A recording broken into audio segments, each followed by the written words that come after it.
It was 2020. The world was on lockdown. Gyms were closed. The streets were closed. Everything was surreal. And all I knew is I had to get ripped. I got in the best shape of my life. And I'm going to teach you how to get ripped at home with no gym membership and the least amount of gym equipment you have. Alright, firstly, let's talk about the challenges of working out at home. The biggest disadvantage you have is the fact that you can't get an incremental load or have access to vast amount of gym equipment, along with being able to lift as much as you could in the gym. But with a basic understanding of biomechanics, knowing that your bicep is flexed when elbow flexion occurs, and so on, you can get creative. Your muscles don't know the difference between a dumbbell and a grocery bag, or a water bottle, or a chair. This is your time to get absolutely crazy and creative, and that's exactly what I did.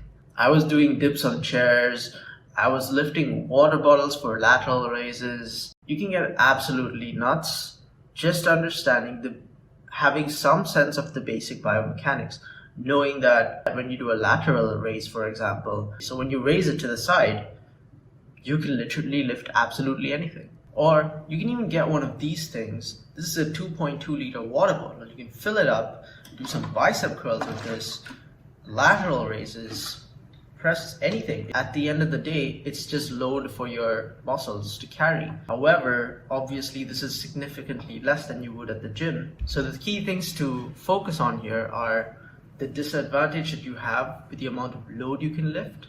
But if you keep the key principles in mind, you can still either maintain your physique if you've already built one, or if you're a beginner, you can still make gains from home. So the key things to think about are, as I've mentioned in the past, progressive overload and training to failure.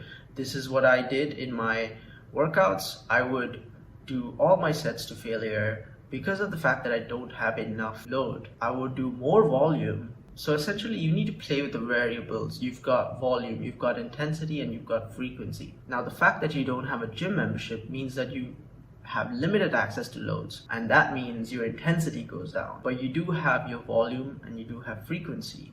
You're at home every day. You can train your muscles multiple times a day, or even 2 to 3 times a week, or even every day, because you can increase the frequency. This is where you play with the variables to your advantage. So for example, I knew that I was on lockdown. I knew that I didn't have enough heavy weights to actually push my muscles through, because the equipment that I had, while I'm grateful that I had it, it was like 1/3 of what I lift in the gym. So if I was doing a bench press, for example, the maximum amount of weight I could put on my bar was 35 kilos, which is absolutely nothing because I warm up with like 60. So what you have to keep in mind here is to do more reps and actually hit failure and do more sets, because this is the only way where you can give your muscle enough stimulus. So when it comes to having home equipment, things that would help you at home would be if you have a pair of dumbbells, maybe a bench, a couple of resistance bands. That's all I had, and I think that's plenty. A pull-up bar, if you have that, that's great. If not, you can do things on your door, as long as you're not above 100 kilos, or depend. I'm not saying you should do pull-ups on your door, but that's what I did. And again, keep safety in mind and don't be an idiot. You can get creative and do things that influence your muscle to grow, provide a stimulus without breaking things. You may break a few things here and there, but whatever for the gains, right? Whatever it is for the gains. So if I were to say, just find cheap gym equipment for home, and you can actually go pretty far with these. That's all I had that were actually gym equipments. The rest I got creative. So essentially my workouts looked like I would do decline push-ups first. I had a backpack on me. I fill it up with weight and books to increase the load. I would train to failure and do as many push-ups as I could. So if the first set I did 50 push-ups, the second set I would try to push that. I would beat my reps or do more sets. So for example, on day 1, if I started with 30 push-ups, on day 2, I would be doing a set of 40 push-ups with 3 sets, and over time just increase the reps over and over and over and keep pushing to failure. I did not limit myself on a rep range. I just kept doing it and pushing myself to absolute failure. Remember guys, the fact that you don't have enough load means you have to go to failure and means you have to do more volume. For upper body, you can really get away with a lot just by using your body weight. Understand your body itself can be used as resistance.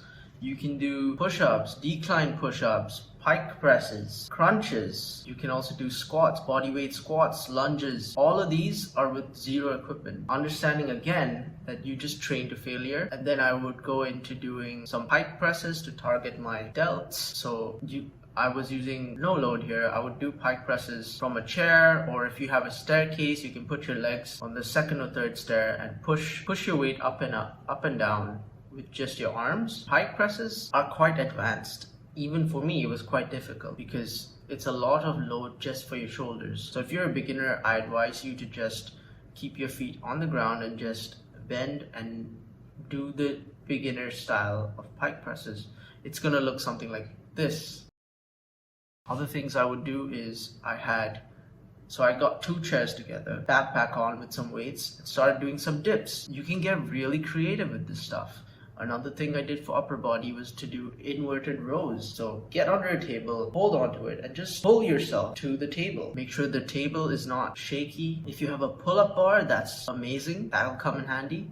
You can do weighted pull-ups if you're more advanced, but you can start with doing just the basic pull-ups. If you don't have a pull-up bar and you still want to do pull-ups, do it on a door. I used to do pull-ups on my door when I didn't have a pull-up bar, and that's how I built up my pull-up strength. And to train your core, you can do things like your reverse crunches, just do crunches, oblique twists. And let me tell you, training at home really gave me no excuse to not hit the gym, because my gym was in the bedroom, my equipment was there. I had no excuse whatsoever. You know how it is when you go to the gym, you have to pack up your stuff, you get ready, you kind of get a little slousy, and you don't feel like hitting the gym. But there really is no excuse here. When you put yourself in more uncomfortable situations and you're forced to do it, you're more likely to do it. So for lower body, what I did the bare minimum for lower body, so I might have even lost muscle on my legs. So I did things like some lunges. I had a barbell, I loaded it up with some weights, and I did some lunges, some squats, some RDLs, and it really depends. You can get creative. So if you were to do some leg movements, especially as a beginner, your muscles aren't used to the amount of stress that you could be placing at the gym.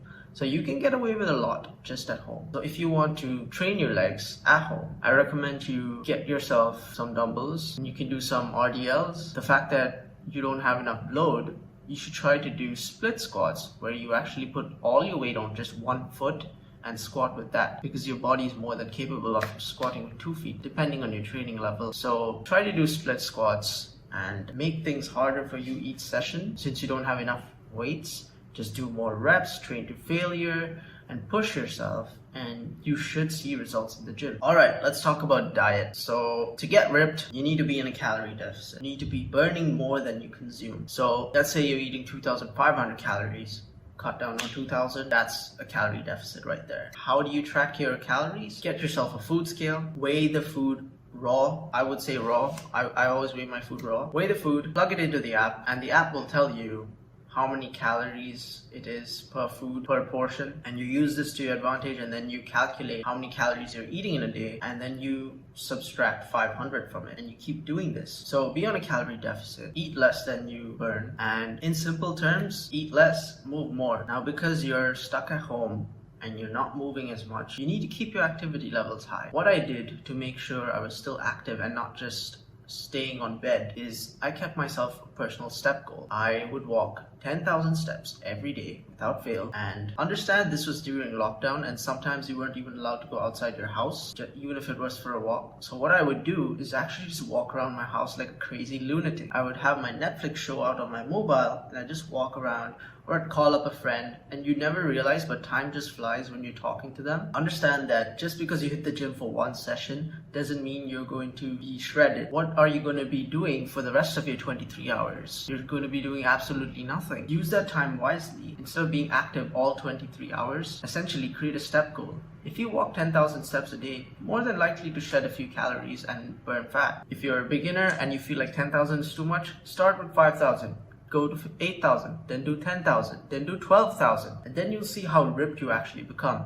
Keep in mind you also have to be in an actual calorie deficit, eat less, but if you put yourself on a 10,000 step goal, I'm sure you're going to see some progress. Set yourself a goal, 10,000 steps. Do that. I don't care if it's inside your house or it's outside your house on a treadmill or whatever. Do that and see how the results show. This is such a low intensity movement, but you actually stay active throughout the day. Within two hours, you can probably burn 10,000 steps, and that's quite significant for your fat loss phase. Another thing that's beneficial for you is caffeine. The fact that you're on a calorie deficit means that eventually your energy levels are going to go down. You're training hard in the gym, you're probably going to take a break the rest of the 23 hours. What caffeine will do is keep you energized. This is going to help you in your fat loss phase, because then more energy you have, you can actually move around and burn more calories and not slouch around. So get some caffeine in you and get moving, eat less, and you should see results. Alright, so let's talk more about the food that I used to eat. There's one key thing that helped me in my fat loss journey, and that's cauliflower rice. I know that doesn't sound the best, but I'm telling you, the fact that you can have high volume of food, is low calorie, low carb, essentially shredded my body fat off of me. The fact that it's so low in calories and you can make a bunch of it and you can make it taste like fried rice, and it's just so much more satiating and high volume, helped me lose a bunch of fat.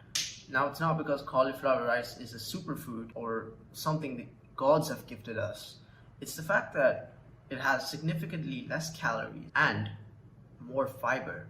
The fact that you can eat a larger amount of it and not actually gain weight or affect your body composition is a huge advantage, and you want to use this during your fat loss phase. Now that you're on a calorie deficit, the other thing to focus on is having a high protein diet.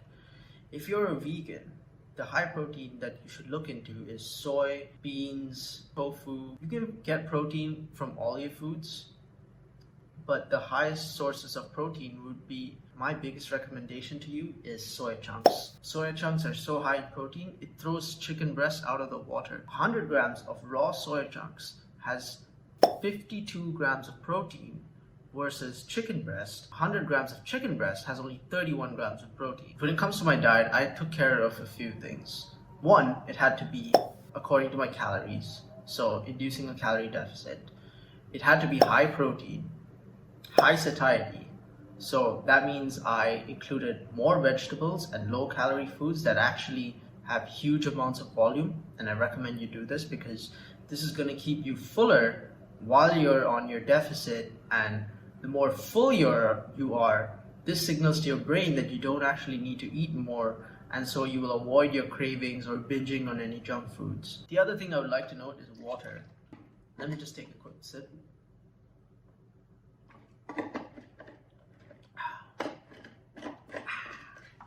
So, what I recommend on a fat loss phase, you should be drinking at least 3 liters of water in the early stages. What you'll notice is water actually, the more water you drink, the more you pee out. And eventually, your body composition is going to look a lot better. Drinking more water isn't going to make you lose all the fat, but it's going to get rid of all the water weight that you have beneath your skin and all around you. The less water weight you have, the more thinner your skin looks and the more definition you have. Not to mention the fact that you're on a calorie deficit, water is going to be essential and beneficial for you so that you don't get dehydrated. Alright, and the last thing we need to know is to be consistent, guys. During this phase, I was consistent. I was going to the gym every day. I was waking up every day, hitting a session. I did not fail to miss a session, and I made sure I got my training done, I got my protein in, and I ended up with the best physique that I ever had. How do you be consistent? I recommend you find a slot in your day where you can actually work out. It's only going to take 30 to 60 minutes, nothing more.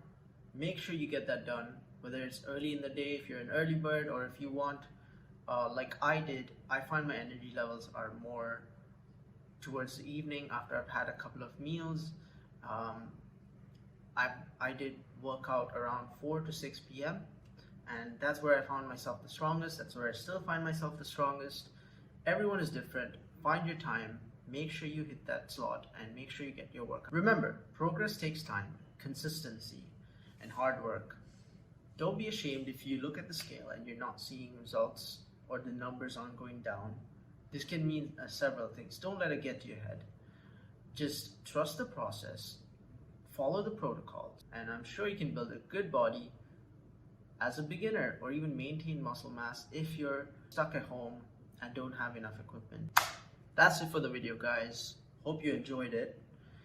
And this is essentially a guide I put up with my knowledge and experience to help those of you who don't have enough equipment and want to get in good shape.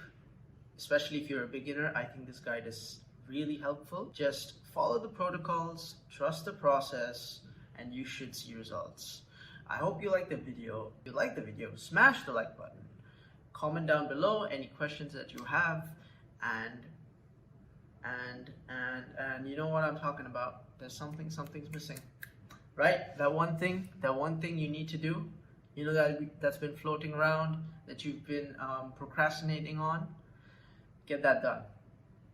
Get that done. Whether it's starting your business, reading a book, going to the gym, whatever it is, that one productive thing that's going to make you a better person, get that done in me. I'm here to make sure everybody becomes the best version of themselves while I'm putting myself out here as well. And I want you guys to thrive and we can be better together. So, like the video, get off YouTube and go do that shit. Till next time, guys. See you in the next video.